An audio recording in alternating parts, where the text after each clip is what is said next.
April the 8th, John chapter 9, verse 31.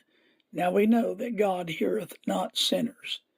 It's a difficult truth for some to swallow, but nonetheless, it is true that God does not hear sinners when they pray. Of course, you're already rising up in your spirit and rejecting that statement.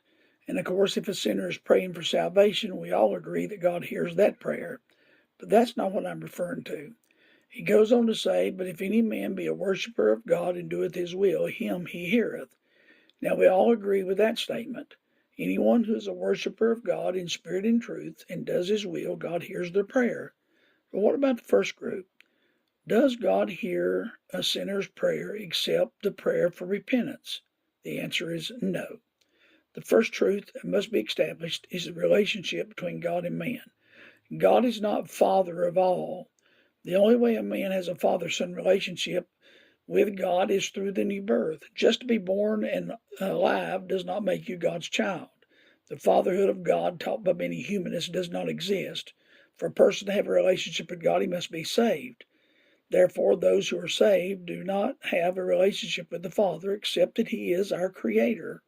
Since that time, and that is true, then let's move on to the next point. Prayer is meant to be between God the Father and those who are His children. Access to the Father is because of relationship. If you're not a child, you don't have access to the Father, for He is not your Father. And God said to those who are lost that you're the father of your father, the devil.